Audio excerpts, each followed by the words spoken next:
नमस्कार बच्चों। प्रथम बीए का जो पाठ्यक्रम है इससे हम परिचित हुए थे।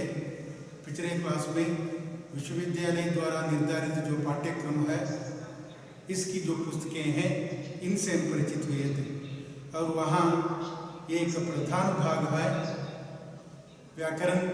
उस व्याकरण संबंधी चर्चा आज के क्लास में मैं करूँगा।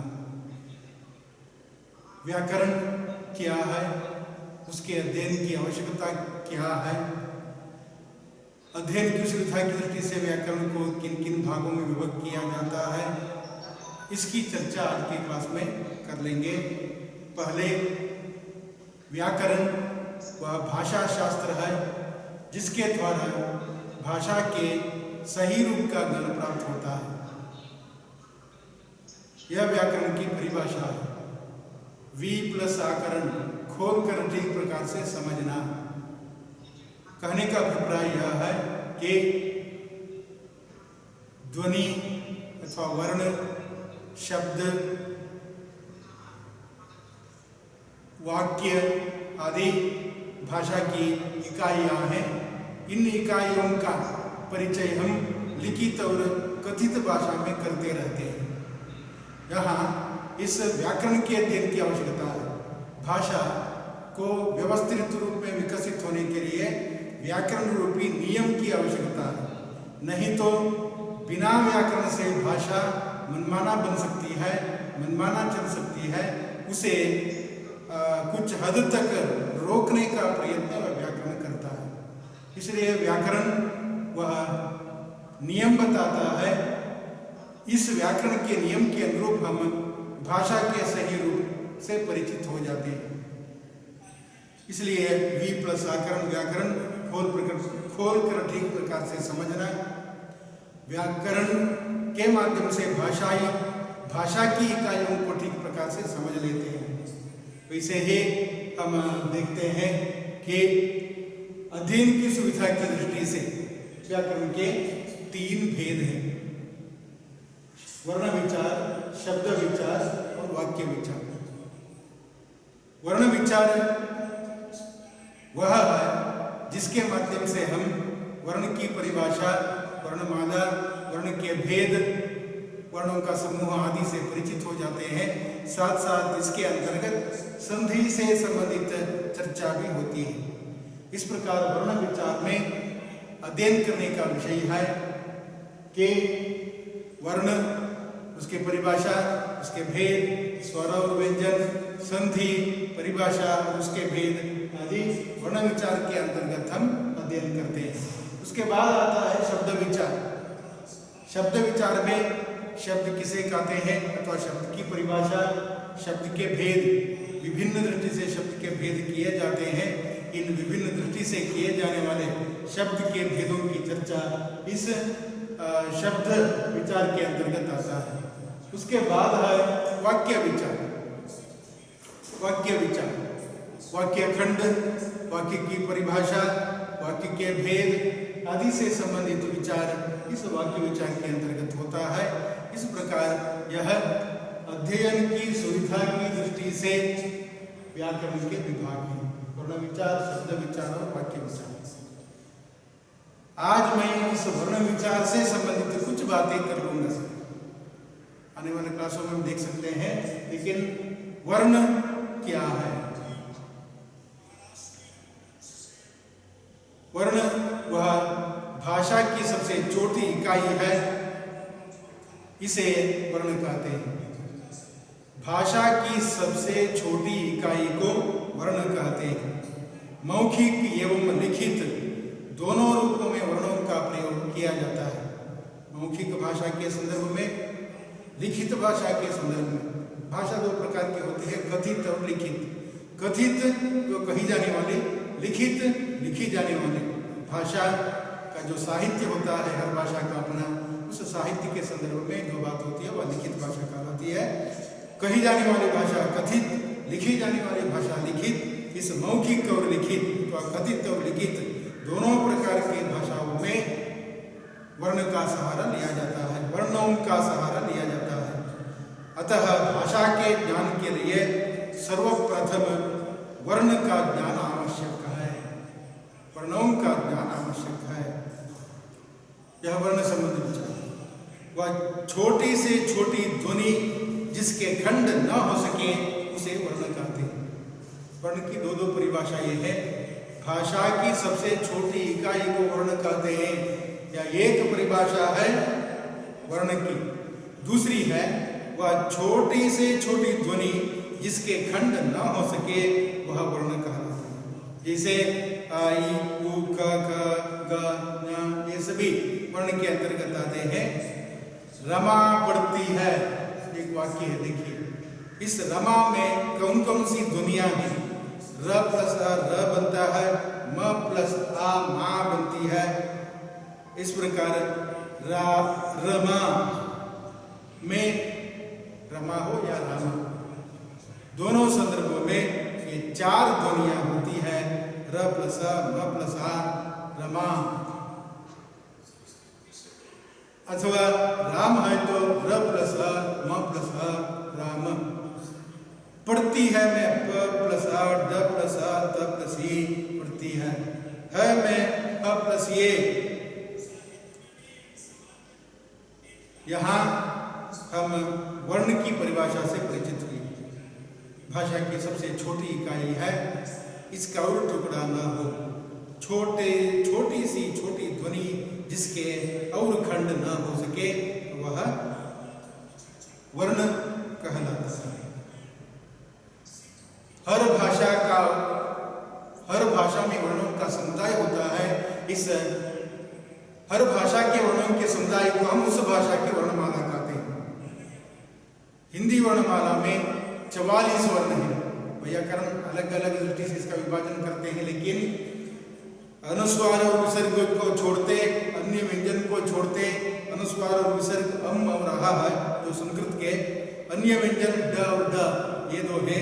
इन चारों को निकालते तो बाकी जो 44 हैं, कुछ व्याकरण 48 मानते हैं, 48 मानते हैं हिंदी वर्णमाला में वर्णों की संख्या।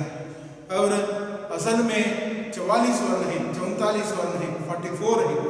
इन 44 वर्णों को दो भागों में विभक्त किया जाता है, स्वर और व्यंजन। स्वर और व्यंजन स्वतंत्रता से उच्चरित होने वाले वर्ण स्वर कहलाते हैं। ये 11 हैं, हिंदी के 11 स्वर हैं। जैसे अ, आ, ई, उ, र, ये आई, वो, औ, ये 11 है। अ, आ, ई, उ, र, ये आई, वो, औ, ये 11 स्वर हैं। इनसे हमें परिचित होना है। यह आपके पाठ्यक्रम के अंतर्गत है, यह ध्यान देने की बात है। वैसे अनुस्वार अम है, विसर्ग आहा है, 1 + 1। वैसे ये व्यंजन 33 है, 33 व्यंजन है, 33 व्यंजन है।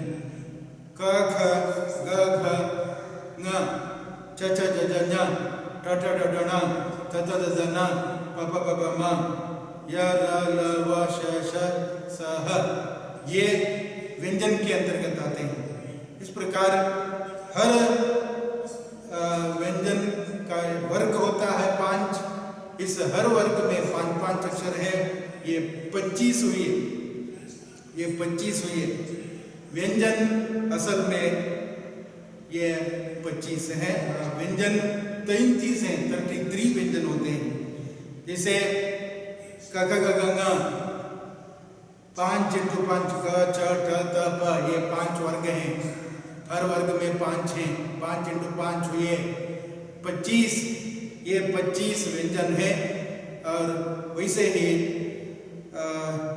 य, र, ल, व, श, ह, यह भी व्यंजन है। श, स, ह, ये भी व्यंजन है।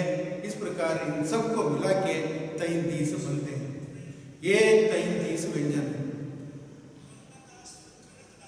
स्वतंत्रता से उच्चरित होने वाले वर्ण स्वर हैं, मैंने बताया। इसके 8 भेद हैं, सॉरी 11 भेद हैं। और स्वर 11 है, स्वर के 11 भेद नहीं है, सॉरी स्वर के 2 भेद हैं, मूल स्वर और संधि स्वर। जो बनावट की दृष्टि से इसका विभाजन किया जाता है, वैसे और उच्चारण में लगने वाले जो आधार है उस दृष्टि से भी स्वरों का वर्गीकरण किया जाता है। और ये है ह्रस्व स्वर, दीर्घ स्वर, प्लुत स्वर। परीक्षा की दृष्टि से आपको यह नहीं चाहिए, बनावट के आधार पर स्वर के जो भेद हैं इससे हमें परिचित होना है। बनावट के आधार पर स्वर के भेदों से परिचित होना है। जैसे देखिए मूल स्वर और संधि स्वर बनावट के आधार पर किए जाने वाले स्वर के भेद हैं। मूल स्वर वह है बिना जोड़ के बनते हैं। मूल स्वर वे हैं जो बिना जोड़ के बनते हैं, उन्हें मूल स्वर कहते हैं। ये 4 हैं, अ इ उ र, अ इ उ र, ये 4 मूल स्वर कहलाते हैं। संधि स्वर वे हैं जो स्वर अन्य स्वरों के मेल से अथवा जोड़ से बनते हैं। ये 7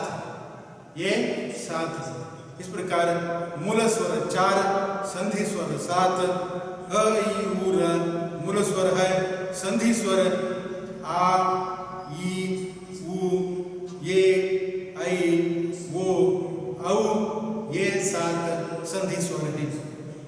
आ ध्वनि बनती है, अ को अ जोड़ देने से आ बनती है, ई को ई जोड़ने से ई बनती है, उ को उ जोड़ने से उ बनता है। अ प्लस ई ये है तो अ प्लस वो है, अ प्लस ये ऐ है, और अ प्लस औ, अ प्लस वो औ है। इस प्रकार आ ई उ ये ऐ वो औ, ये जो 7 अक्षर हैं, जो वर्ण हैं, इन्हें संधि स्वर कहते हैं। इस प्रकार संधि स्वर 7 हैं, मूल स्वर 4 हैं, 4 जोड़ 7 11 है, ये स्वर हैं। स्वतंत्रता से उच्चारित होने वाले वर्ण स्वर हैं। वे स्वतंत्रता से उच्चारित होकर व्यंजनों के उच्चारण में सहायक बनते हैं, इसलिए उन्हें स्वर कहलाते हैं। स्वर के 2 भेद हैं, मूल स्वर और संधि स्वर। अ ई उ र मूल स्वर, आ ई उ ये ऐ वो औ, ये 7 संधि स्वर। इस प्रकार ये 11 स्वर हो गए। उसके बाद आता है व्यंजन। विशेष प्रकार का अंजन लगा के ही इसे देखा जा सकता है, इसलिए व्यंजन, वी प्लस अंजन व्यंजन, यण संधि, उसे उस वक्त देख लेंगे। व्यंजन के भी 3 प्रकार हैं, स्पर्श व्यंजन, अंतस्थ व्यंजन और ऊष्म व्यंजन। जैसे मैंने बताया कि स्वरों की सहायता से उच्चारित होने वाले वर्णों को व्यंजन कहते हैं।